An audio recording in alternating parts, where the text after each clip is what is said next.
Speaker, 37 days ago, the Minister of Finance said we were on track, and now we know we've gone right off the rails. 37 days ago, the deficit stood at $32 billion. Now the Finance Minister says it's ballooned up over $50 billion. But he didn't say how much more over $50 billion. Canadians are tired of these sorry guesstimates. They want to know the truth. When will this Prime Minister tell us the truth? How much more, Prime Minister? How much more? Right Honourable Prime Minister.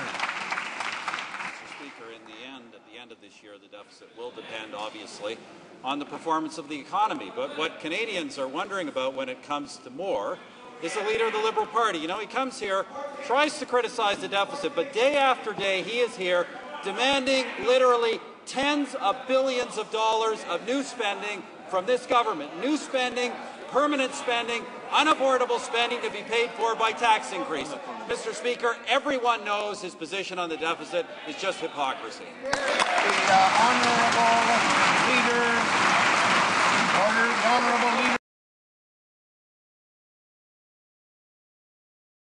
of the opposition. Mr. Speaker, this party has an unimpeachable record in fiscal responsibility. We left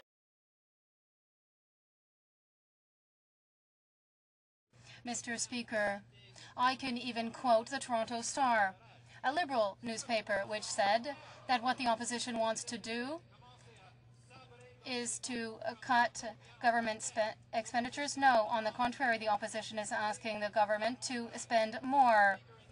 And the Toronto Star goes on to say, let's have a real conversation. The Liberal leader has said he would be open to the idea of raising taxes. The Prime Minister isn't.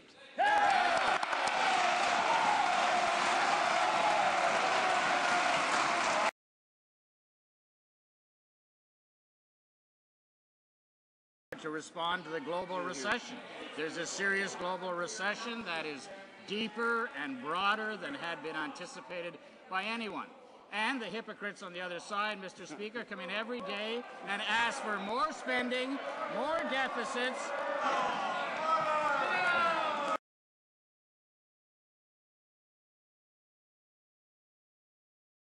Their multi-million-dollar bonuses in the context of a recession that's killing the jobs of 350,000 ordinary Canadians. The Honourable Minister of Finance. Order. I didn't know we were at the NDP round at this point, Mr. Speaker. That question came from over there yesterday. But I see the member for Wascana is reaching out to his colleagues down the bench here. As I said yesterday, I say to the member Wascana today, we don't believe in political interference in the Canada Pension Plan. We will not interfere.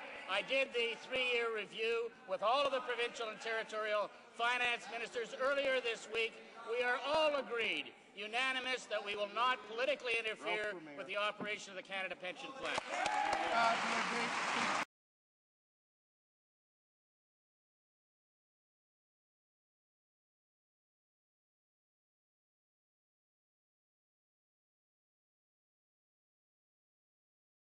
Barely 36 days ago, the Minister of Finance told Canadians that his figures were on track. And now we're headed to the worst deficit in Canadian history. The Minister of Finance can't count, and Canadians cannot count either on him or on this Prime Minister or on the Conservative government, and particularly not on the public treasury. Is that not right?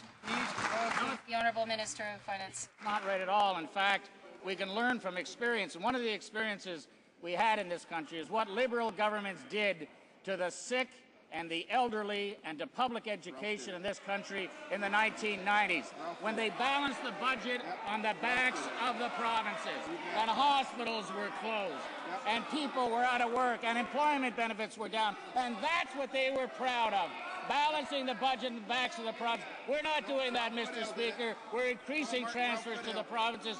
We're working in partnership with the provinces, not demeaning the sick and the elderly.